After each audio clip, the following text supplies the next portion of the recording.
E come spazi a rubriche Novis dal Mont.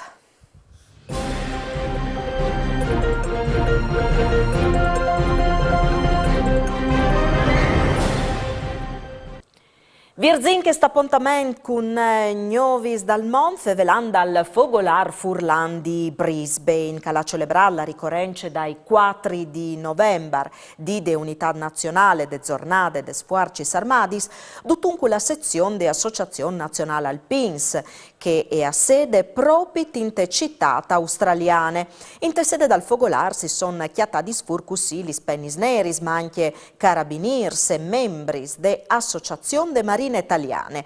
A funzionare la cerimonia Luna Angelini Marincucci, che è dal passato 3 mai consul di Italia a Brisbane, con competenze territoriali sul Stato dal Queensland e sul territorio dal nord. Domenica invece il primo avvenimento ufficiale pal rifondato Fogolar Furlan dal Lussemburgo con a chiave Stefano Milano e gli è stata fissata la consegna des Novis Tessaris agli associati che è stata occasione per chiatavi e amici e news e scambiare consigli e opinioni tra i soci giovins e che dal sodalizio storico.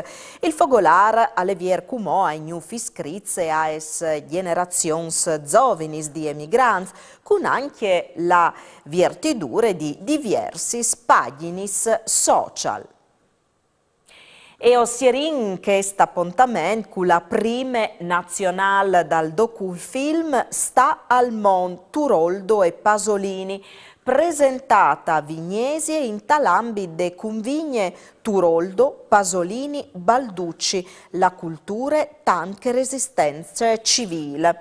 Il documentario che la vulla poi di ente Friuli in Talmon e Region Friuli Vignesi e Giulie al marche affinitate e assonancis tra due intellettuali che hanno segnato la cultura italiana dal secondo Novecento. A Falua sono stati il Centri Studis Turoldo di Sedean, il Centri Studis Pasolini di Chiasarse e il Convento ai Service di Marie di Isole Visentine, con la seneggiature firmate di Marco e Elise Roncalli e la regie di Omar Pesenti.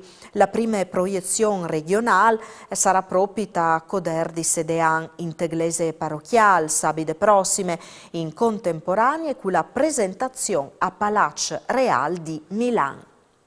Alle dut parusgnot, Novis al torne domani, buone serate e mandi.